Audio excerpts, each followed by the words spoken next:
Determining your homeschooler's high school plan is actually like a fun, easy puzzle. In the two previous videos, I introduced the 4 high-level steps to creating your homeschooled high schooler's academic plan and went into detail on establishing your students' graduation requirements.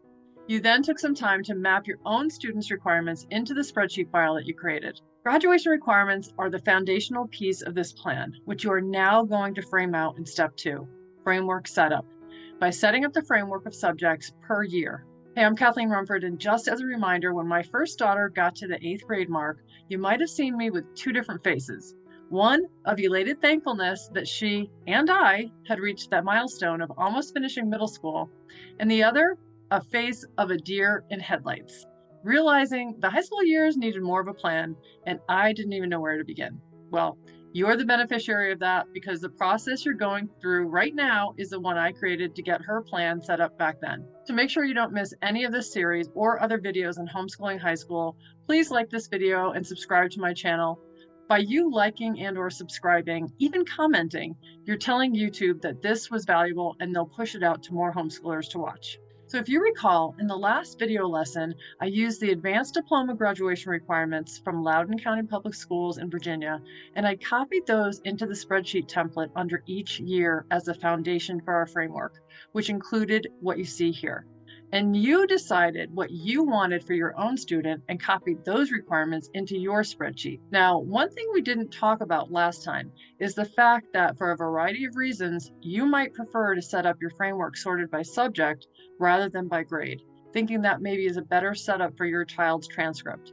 That is certainly valid, and you can decide if you want to set yours up like that now or rearrange things when you're ready to do your student's transcript. Because much of what we're doing in this workshop will ultimately feed very easily into your student's transcript. Our objective for step 2 is to determine what subjects will be taken each year or semester. It will be kind of fun if you like little puzzles. We'll just mark down for each school year which subjects the student will be fulfilling the required full credit or half credit. So here's where we left off with the advanced diploma requirements mapped into 9th through 12th grade of our sample file. We see for English, math, lab science, and history, or social sciences, that they each require 4 credits of coursework.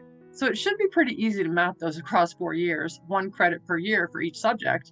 However, if your student has already taken a high school math or a world language in 7th or 8th grade or both, you'll want to include that first because that will make a difference in how we set up the credits for all 4 years. So let's say our sample student has already taken a full credit Algebra 1 and a full credit Spanish 1. We'll just pop those in here, and you can do the same for whatever courses make sense for your student, and you'll want to mark those with a 1 if it's a full credit or a 0.5 if it's a half credit. Now this brings up the point we briefly touched upon in the last video. How do you determine if something is a full credit or half a credit? One method is you can use the number of hours method, number of hours of instruction, homework, projects, etc. And if they roughly total 120 to 140 hours, you'd count that as a 1 credit or a full credit. 60 to 70 hours would be half a credit. Alternatively, or in addition to the hours method, for example, with Spanish 1, I would suggest that if the class your child took incorporated all of the content of a typical full year Spanish class, then that would count as 1 credit. Now we'll review this again in the next video on step 3, but that's kind of the basis. So back to our example, we can easily notate 1 credit per year for English, science, and history. And since one of the math credits has already been taken in 8th grade, we'll want to determine how to map the remaining 3 math credits. For now, I'm just going to map them into 9th, 10th, and 11th grade so that the student doesn't lose momentum on their math.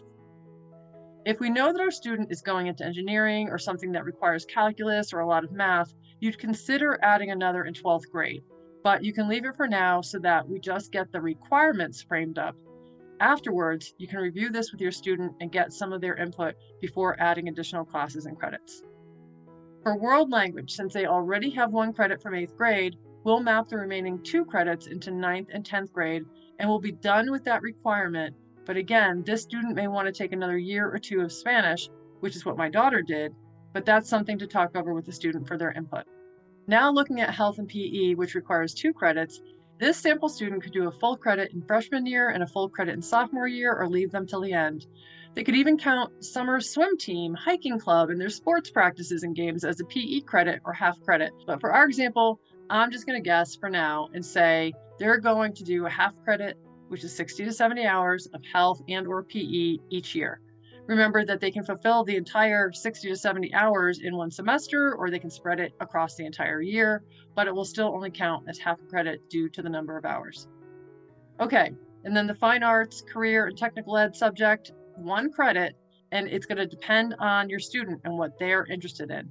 Maybe they want to do an automotive course or a graphic design course, photography, sculpture, metalworking, woodshop, robotics. It really depends on your student. But we're going to say in this example that they're going to do a half credit in 9th grade and half credit in 10th grade of whatever they choose. We're not determining what course they're taking at this time. We're just allocating our requirements across the years. We'll determine courses in step 3. Okay, we've got economics and personal finance, which are required in a number of states, including my state. We can allocate that to 11th grade, 12th grade, or split it up. For our student, our sample student, I'm going to say half credit personal finance in 11th grade and half credit economics in 12th grade. Then for electives, we'll put 1 in 11th grade and 2 in 12th grade. You can still add a couple more classes if your student can handle them. And we haven't talked about honors classes or dual enrollment yet, but we'll go into all of those things more deeply in the next video on step 3, courses that fit. So let's do a sanity check to make sure we didn't overload or underload any years. We've got 6 credits in 9th grade plus the 2 from 8th grade, 6 credits in 10th, 6 in 11th, and 6 in 12th. So we've got all 26 advanced diploma credits accounted for, which is great. That was fun, right? Maybe I'm just a nerd. So that's it for step 2. You're just setting up the flexible framework for your student, taking a first crack at it, getting your plan ready to hang some courses onto or plug some courses into. And I encourage you to take the time as soon as possible to map the subject credits into the years you expect your student will be taking them before moving on to step 3, where you'll be able to adjust things if needed. That lesson truly has so much value jam-packed into it that I encourage you to take the time to go through the entire lesson. Some of what I share is so beneficial to learn early in the high school journey, if possible. If you have any questions or comments, please drop them in the comment section below. And if you found this video helpful, please like the video and subscribe to my channel so you don't miss anything related to homeschooling high school. And when you're ready, check out the next video in this workshop series, Step 3, Courses That Fit, and I'll see you over there.